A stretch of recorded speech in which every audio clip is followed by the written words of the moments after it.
Now let's talk about the days leading up to Lily and Jack's disappearance, because sometimes it's the small details in the timeline that can shed some light on what really happened. On Tuesday, April 29th, the kids had a pretty typical day. After school, the bus dropped them off at home just like usual. There wasn't anything out of the ordinary that day. No incidents reported, no complaints from the kids. It was just a regular school day. The next day, Wednesday, April 30th, that was a little bit different. With school and public institutions closed, the kids were home all day. Now, here's where things start to stand out a little bit.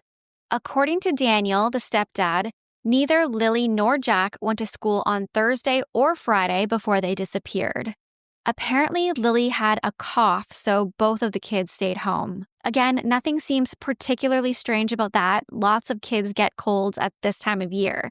But keeping them both home for 2 days in a row, especially when Jack wasn't reported as being sick, it does raise a little bit of a question mark.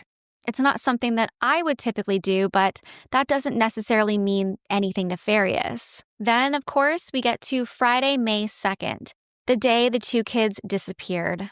Looking at these few days, it feels like a bit of a puzzle.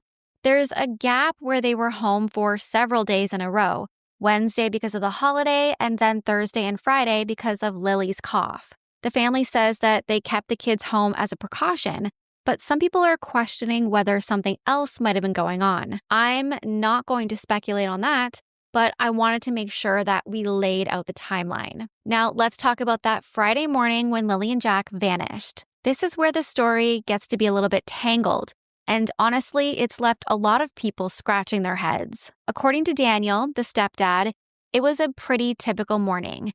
He and Malaya, the mother, they were in the bedroom with their baby, Meadow, trying to get a little bit of extra sleep. It was around 10 a.m., and the older kids, Lily and Jack, they were playing in the other room. Daniel says he heard them being a little noisy, so he told them to quiet down so that the baby could keep sleeping, and apparently so that they could catch a few more winks too.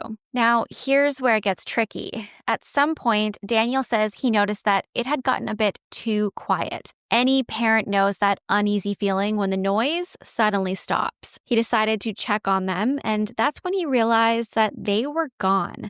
He looked around the house, he checked the backyard, nothing. Daniel says he immediately hopped in the car and he began driving around the area searching for any sign of the kids. After around 10 minutes or so, he headed back to the house and he began looking for them on foot.